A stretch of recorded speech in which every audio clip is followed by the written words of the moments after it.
እንዴት ናችሁ? ዛሬ ይዤላችሁ የመጣሁት ምርጥ ቁርስ ነው።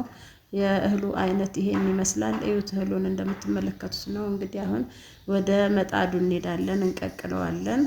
ይቅርታ ስለቅምና ሳጥብ አላሳየዋችሁም። ይኸው ተጥዷል፣ እኔ አጥቤዋለሁ። እንግዲህ እንዴት እንደሚበስል ላሳያችሁ። ተጥዷል እና እየበሰለ ነው።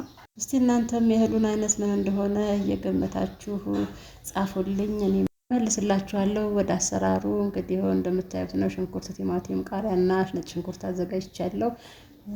መጥበሻዬን ጥጃለሁ። ዘይት አደረግኩኝ። በመቀጠል ሽንኩርቴን አደርግና ሽንኩርቴ ቀላ እስኪል ድረስ አበስለዋለሁ።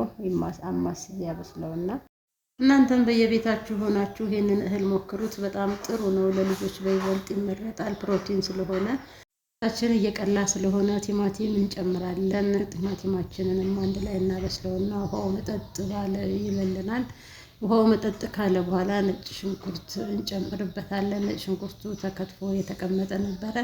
ከዚያ እሱን በደንብ እናበስለውና እናዋህደዋለን። መብሰል አለበት ከሽንኩርቱ ጋር።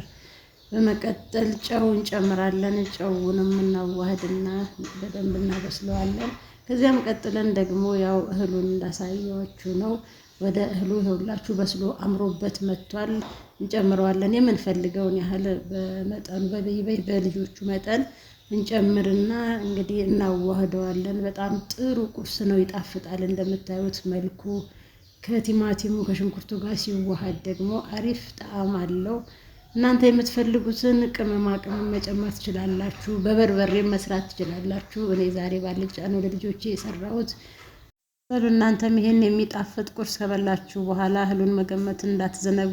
ኮሜንት ላይ ጻፉልኝ፣ አበረታቱኝ፣ ላይክም አድርጉኝ እና ምርጥ ምግብ ነው። ይኸውላችሁ ምግቡ ለመውጣት ደርሷል። ቃሪያ ገብቶበታል። ይኸውላችሁ እንደምታዩት እዚህ ጋር ደርሰናል። ይሄን የመሰለ ምግብ አዘጋጅተናል።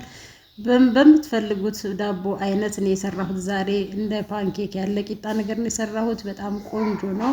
እናንተም ሞክሩት። ስለተከታተላችሁኝ አመሰግናለሁ። ላይክ ማድረጋችሁንም እንዳትረሱ። ቻው፣ ሰላም ሁኑልኝ።